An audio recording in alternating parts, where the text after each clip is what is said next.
बड़ी खबर आ रही है और ये जो खबर है ये सीधे सीधे उस शख्स से जुड़ी हुई है जिसका डीएनए सैंपल मैच हो चुका है। नाबालिग से रेप मामले की बड़ी खबर है और आपको बता दें ये पूरा मामला कन्नौज रेप केस से जुड़ा हुआ है, जहां नाबालिग का जो डीएनए है वो मैच कर गया है। जो डीएनए सैंपल आरोपी का लिया गया था नवाब सिंह का, उससे जो डीएनए है वो मैच कर गया है। ये बड़ी खबर इस वक्त आपको बता दें, यानी वो बातें जो कही जा रही थी कि नहीं इसमें कोई हाथ नहीं, अब तो क्लियर सबूत मिल चुके हैं। क्या कह रही है पुलिस, सुनिए। उक्त प्रकरण में घटनास्थल से फॉरेंसिक एविडेंसेस कलेक्ट किए गए थे, जिसे एफएसएल भेजा गया था। एफएसएल से रिपोर्ट प्राप्त हो गई है जिसमें दुष्कर्म किए जाने की बात की पुष्टि हुई है। इसमें कन्नौज पुलिस द्वारा अग्रिम कार्रवाई की जा रही है। तो कन्नौज रेप केस से जुड़ी बड़ी खबर है, जहां पर पीड़िता से नवाब सिंह का डीएनए सैंपल मिल गया है। नवाब सिंह की डीएनए रिपोर्ट पुलिस के पास आई है। डीएनए लिया गया था, डीएनए सैंपल जो मिल गया है, यानी सीधा जो सबूत अब सामने आ चुका है। नवाब सिंह जो खुद को बचाने की पूरी कोशिश कर रहा था, इस पूरे आरोपों से पल्ला झाड़ रहा था, लेकिन अब कैसे खुद को बचाएगा नवाब सिंह? कैसे वो लोग जो नवाब सिंह के साथ खड़े थे वो बोलेंगे अब कि नवाब सिंह का कसूर नहीं, क्योंकि डीएनए सैंपल तो साफ तौर पर बता रहा है कि इन्वॉल्वमेंट पूरी तरीके से नवाब सिंह का है। और गौरव हमारे साथ लाइव जुड़ चुके हैं। गौरव, डीएनए रिपोर्ट आ चुकी है और रेप की पुष्टि भी हो गई है। जी बिल्कुल, आपको बता दें इस पूरे मामले में जो लोग डिफेंसिव थे नवाब सिंह को लेकर के, अब उनकी भी मुश्किलें बढ़ेंगी, क्योंकि जिस तरह से कई बार हमने देखा, कई बयान आए थे, खुद नवाब सिंह ने बोला था वो बेकसूर है, उसे फंसाया जा रहा है। आज जो डीएनए सैंपल्स की रिपोर्ट आई है उसमें साफ तौर पर इस चीज़ की पुष्टि हुई है कि जो नवाब सिंह यादव है इन्होंने ही रेप किया था नाबालिग का। और इसके बाद से अब लगातार जो इनकी मुश्किलें हैं वो और बढ़ती नजर आ रही, क्योंकि जो चार्जशीट है उसमें अब ना कि सिर्फ रेप बल्कि पास्को की भी धारा बढ़ेगी जो चार्जशीट सबमिट होगी। और साफ तौर पर जो सपा नेता है नवाब सिंह, इनको लेकर के अगर बात की जाए तो इनके भाई ने जिस तरह से रेप पीड़िता की बुआ को पैसे देकर बयान बदलवाए थे, उसको लेकर भी पुलिस ने इनाम घोषित किया था। और अब तमाम जो इनसे जुड़े लोग हैं जिन्होंने इनकी इस पूरे प्रक्रिया में मदद करी थी, उनकी भी मुश्किलें बढ़ती नजर आ रही हैं। जिस तरह से हमने देखा नवाब सिंह की अरेस्टिंग होती है और उसके बाद से वो अपने डिफेंस में कई लोग अपने बयान इस तरह के जारी करते हैं कि उसको गलत फंसाया जा रहा है। आज ये रिपोर्ट आने के बाद साफ तौर पर इस चीज की पुष्टि होती है कि नवाब सिंह ही इस पूरे जो रेप मामले में आरोपी है और इसने ही उस रेप की घटना को अंजाम दिया था। बिल्कुल गौरव, आगे भी आपसे अपडेट लेंगे। फिलहाल जानकारी देने के लिए बहुत बहुत धन्यवाद। तो वहीं कन्नौज कांड को लेकर के समाजवादी पार्टी के मुखिया अखिलेश यादव ने तंज कसा था। अखिलेश ने इशारों में इस पूरे मामले पर सवाल खड़े कर दिए थे। अब डीएनए रिपोर्ट आने के बाद लोगों को अखिलेश के जवाब का इंतजार है। कोई पॉलिटिकल पार्टी, अगर समाजवादी पार्टी ये बात कहती है कि डीएनए टेस्ट होना चाहिए, कैसे मुख्यमंत्री हैं ये, इन्हें कौन राय दे रहा है? ये कानून किसका संशोधित है? ये इन्हीं का संशोधित कानून है 2023 का, जिसमें ये कहा गया है कि डीएनए टेस्ट होना चाहिए अगर 7 साल से ज्यादा किसी की सजा का कोई प्रावधान है तो क्या गलत मांगा? तो देखिए, अखिलेश यादव को आप सुन रहे थे, लेकिन लगातार जिस तरीके से बेकसूर खुद को नवाब सिंह बताता हुआ नजर आ रहा था, लेकिन अब देखिए सभी आरोप जिस पर मुहर लगती हुई नजर आ रही है, यानी कि रेप की पुष्टि हो चुकी है, डीएनए रिपोर्ट सामने आ चुकी है और पीड़िता के साथ डीएनए रिपोर्ट है वो मैच हो चुकी है। कुल मिलाकर अब नवाब सिंह की मुश्किल और भी ज्यादा बढ़ सकती है, लेकिन देखना यही होगा कि अखिलेश यादव झाड़ते हुए नजर आ रहे हैं। उस बीच एक और बड़ी खबर, कन्नौज केस को लेकर सपा पर हमलावर हुई है बीजेपी।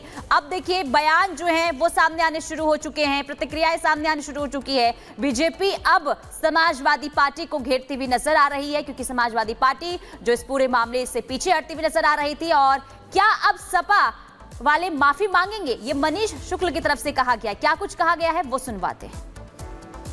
देखिए, अखिलेश यादव के करीबी नवाब सिंह यादव जो अभी 2024 के चुनाव में उनके चुनाव को मैनेज कर रहे थे, उनका डीएनए टेस्ट मैच कर गया है उस नाबालिग लड़की के साथ जिसके साथ दुष्कर्म का आरोप लगा था।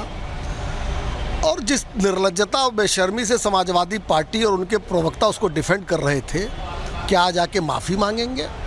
और एक सवाल अखिलेश यादव से, जब बलात्कार जैसी घटना होती है, दुष्कर्म जैसी घटना होती है, उसमें समाजवादी पार्टी का कोई कार्यकर्ता अगर गिरफ्तार होता है, सम्मिलित होता है, तो उसको राजनीतिक संरक्षण देना क्यों शुरू करते हैं अखिलेश यादव?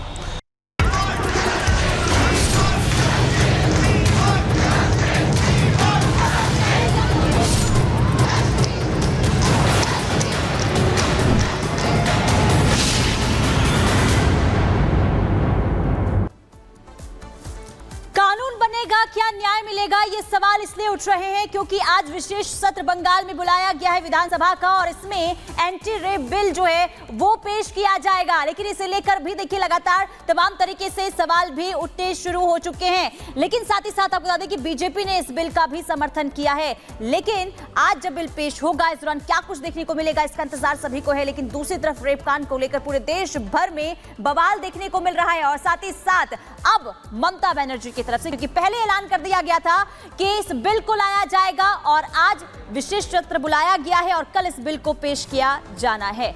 अब आगे रिपोर्ट के जरिए आपको दिखाते हैं इस पूरे मामले को लेकर क्या कुछ अभी तक देखने को मिल रहा है।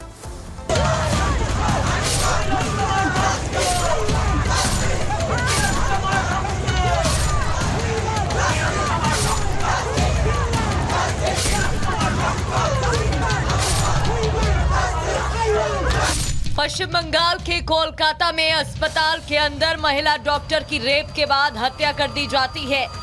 आक्रोश में पूरा देश भड़क उठता है। डॉक्टरों का देशव्यापी आंदोलन होता है। नबन्ना मार्च के दौरान लाठी बरसाई जाती है। बीजेपी के बंद के बाद टीएमसी भी धरना देती है। पूरे देश में ममता सरकार की थू-थू होती है। बंगाल में महिलाओं पर बढ़ते अत्याचार को लेकर सवाल खड़े होते हैं तो ममता सरकार विशेष सत्र बुला लेती है।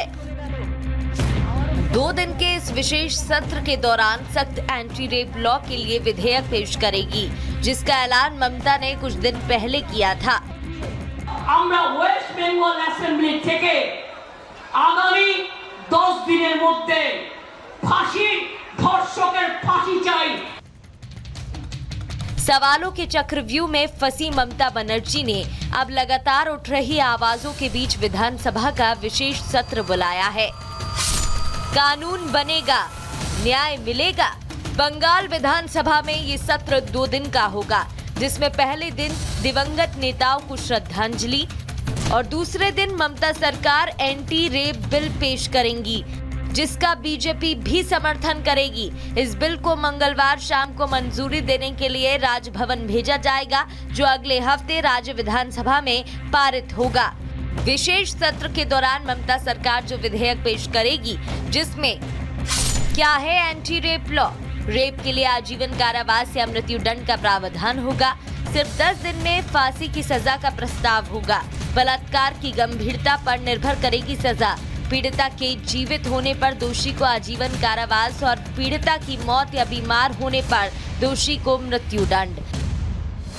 बीजेपी का स्टैंड साफ है कि बंगाल में बेटियों के साथ हो रही दरिंदगी के खिलाफ ममता सरकार के इस्तीफे की मांग करती रहेगी, लेकिन उनके विधायक विधानसभा के अंदर बिल का समर्थन करेंगे।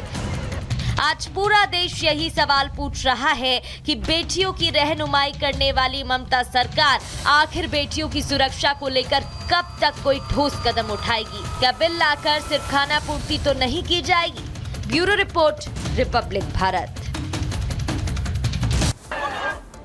और कोलकाता का रुख करते हैं महिमा सीधे इस वक्त हमारे साथ जुड़ रही हैं। महिमा, प्रदर्शन और नाराजगी के बीच ममता बनर्जी एक नया बिल लाने की कोशिश कर रही हैं और ये दिखाने की कोशिश की महिला हितैषी हैं, लेकिन क्या इस बिल से महिला अपराध पश्चिम बंगाल में कम हो जाएंगे?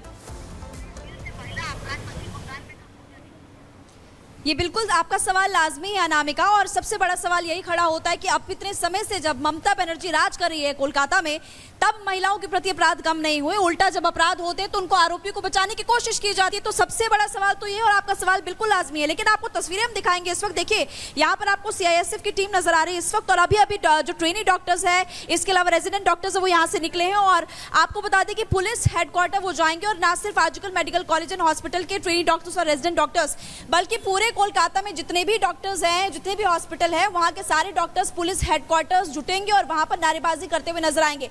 अभी कुछ देर पहले जितने भी डॉक्टर्स हैं वो नारेबाजी कर रहे थे और पुलिस की कार्यशैली पर सवाल उठाते हुए नजर आए थे। पुलिस की तरफ से जो भी कार्रवाई की गई है उसको भी उस पर भी सवाल खड़े करते हुए नजर आए थे। तो अब ये देखना होगा, कुछ देर बाद तस्वीरें आपको दिखाएंगे, हम भी वहां पर पहुंचेंगे और अभी यहाँ से ट्रेनी डॉक्टर्स और रेजिडेंट डॉक्टर्स निकले हैं।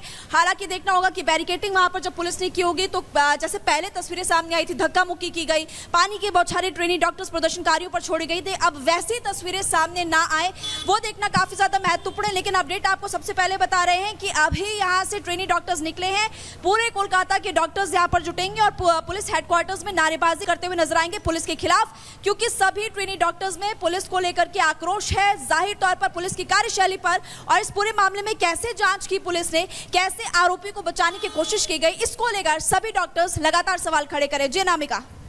महिमा, ये रेप केस का मामला है। रेप केस में ममता बनर्जी कोशिश ये कर रही हैं कि वो एक नया कानून ला सके। इस पर सवाल लूंगी आपसे मैं, लेकिन खबर बता देती हूं कि पहले दिन दिवंगत नेताओं को श्रद्धांजलि दी गई है, जो सदन बुलाया गया है स्पेशल, उसकी बात कर रहे हैं। दूसरे दिन ममता सरकार बिल पेश करेगी और इस बिल में महिलाओं के खिलाफ होने वाले अपराध को लेकर जिक्र किया गया है कि प्रदेश में अगर महिलाओं के साथ रेप जैसी घटनाएं सामने आती हैं तो उस पर तुरंत एक्शन लेने के साथ साथ आरोपी को जल्द से जल्द सजा दी जा सके। हालांकि बता दें आपको कि देश भर में फास्ट ट्रैक कोर्ट की व्यवस्था है, जिससे कि न्याय मिल सके पीड़िताओं को। साल 2012 में निर्भया केस के बाद फास्ट ट्रैक कोर्ट बनाई गई थी, लेकिन दावे ये हैं, ये कहा जा रहा है और ये दिखता भी है कि महिला अपराध में उसके बाद भी कोई कमी नहीं आई है।